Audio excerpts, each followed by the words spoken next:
Khalil Roundtree is out. Noted steroid doer, unfortunately. How do you think he got that freaking physique? But Carlos Ulberg is in. Guy just fought coming off like a 15-second knockout 2 weeks ago. But a huge step up in competition against Jahmal Hill. Shout out to Jahmal Hill for taking this fight. I mean, shout out to him for taking the Roundtree fight in the first place, coming back after a brutal KO within a few months, fighting down in the rankings. Big opportunity as the co-main event on the Conor McGregor card. So hard to turn down, I'm sure. But now he's got Carlos Ulberg, city kickboxing's finest, a guy who's been on everyone's radar since the Contender Series. He had a brief, I think he only lost one fight in the UFC because that kind of killed his hype a little bit. But Izzy's been talking this guy up forever. Beautiful stand-up, as those city kickboxing guys do. But again, a guy with Jahmal Hill who's got some striking of his own. Justin, how do you see this fight going? What do you think, first of all, of the announcement? And then how do you see this fight going? Dude, love the announcement because, like I told you, I'll be in attendance in this one, and very excited for this one. This is someone's getting slept in this one. You always love that. You always love a good sleep fest. And I don't mean the Bilal Muhammad sleep fest. I mean somebody going out cold.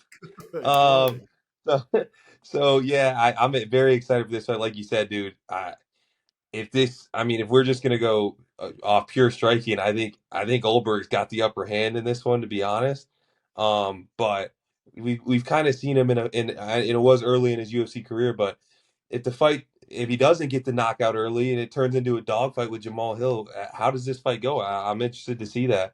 So that's something I'm definitely looking forward to. I love the matchup by the UFC. I'm really looking forward to it, man. I think it's a good fight. Yeah, I don't know. I feel like the Roundtree fight, like I was just starting to really visualize. I was really curious how that fight would play out. Honestly, and for that one, I think a lot of people were going to be backing Roundtree. I love Khalil Roundtree. He's one of my favorite fighters in the UFC, but I didn't really love that matchup. I do kind of like this matchup for Carlos Ulberg. I think he's way faster. I think once Jahmal Hill, people were trying to hype him up before 300. And then after that fight, maybe you take a little closer look about the guys he's beaten and how his UFC career has went. I think he's high level. I think he's championship material. Yeah, maybe not actually, but not the light heavyweights, maybe not the strongest division. But I think Ulberg is way faster. I think he's kind of got slicker striking. I could see Ulberg kind of cruising to the decision or putting him away. I think Jahmal, dude, he just got sparked unconscious by Alex Pereira, and it'll be like 2.5 months by the time he gets in the ring. I know we know how long these camps are, so like he just turns right around and gets right back into camp. Don't like that, especially against a striker, a guy with the speed and power of a Carlos Ulberg. And I kind of like the guy. I think Ulberg's got some swag to him. I think he could be a player in that light heavyweight division. But I don't know. I won't make my official prediction yet. But I love the announcement. Another fight added to that card. Ian the Cuck Garry finally makes his return against Michael Venom Page, a fight that kind of was getting thrown around a while ago, right when MVP joined the UFC. Obviously, we all wanted Colby versus Ian Garry. I kind of have lost all respect, not to say I had much stored up respect for the cat, but Colby Covington is a bum for not taking that fight. The guy obviously just lost his 20th title fight. If you wanted to win back some fans, you fight Ian Garry, and then he just wants to keep putting out videos. He's like, "What's up, nerds and virgins? I need your wife to make a video to me." Like, just like, he's like, "I need these 3 demands to be met or I'm not fighting you." It's like, dude, nobody cares about your shtick anymore, bro. Like, Yeah. so I don't know, but this is a great fight. And everyone also wanted MVP versus Wonder Boy. This is a much, much more entertaining fight although it could be a little bit of a snooze fest, both of them figuring out each other's styles on the feet. What do you think of this fight? Because I'm pretty pumped about it. Dude, I'm excited for it. Striker versus striker matchup. This fight will not. They won't sniff the ground. I can tell you that. Um, but but honestly, I want to say it's surprising to me that the UFC made this matchup. To be honest, because I feel like both guys are like guys that the UFC would look to kind of build up, like Yeah, yeah, and yeah, and yeah. you know they're both strikers. The UFC loves to build up strikers, and MVP's this new signing. Ian Gary's this young up and coming prospect, and it's just kind of surprising to see him kind of put these two together. But yeah, I think Ian Gary's gonna be. He seems like he's gonna be the bigger guy, like the bigger guy in this one. He'll be the longer guy, but I don't. I'm not gonna get into any predictions yet, but it'll be a very entertaining one. Strictly striking match, a K1 fight basically in the UFC, and I'm excited, man. I'll be live in attendance for the greatest return in the history of the sport, Mystic Mac in Viva Las Vegas, baby.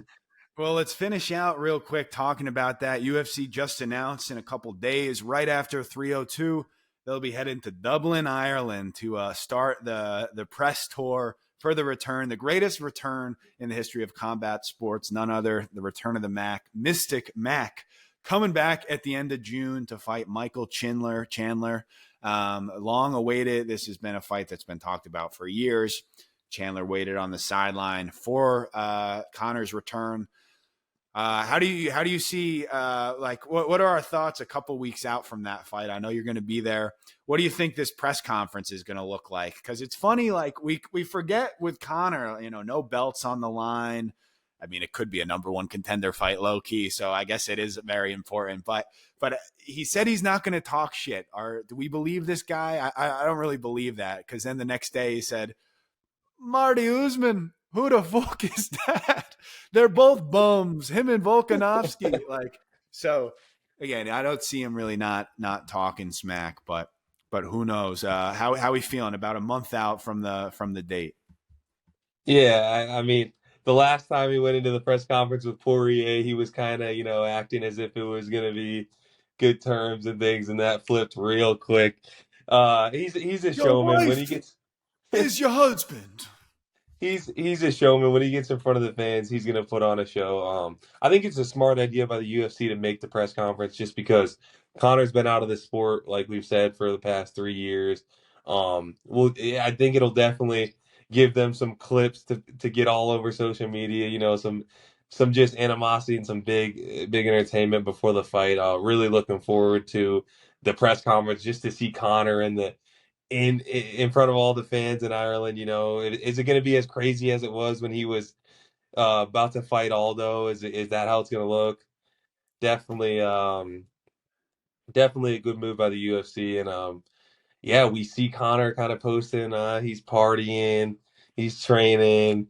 Chandler's. I drink my water at 4 a.m. I pee at 4:15. Like, so it's an interesting, but something I is love something. those were the first two of a morning routine. I drink and then I pee. That's Something about it. tells me, something tells me that Mystic Max playing the little Ryan Garcia role where he's giving out to the fans as if he's not training hard and he's not putting in the time for this one. And I kind of I disagree with it. I based off his physique and stuff, I actually think he looks like he's preparing for this one.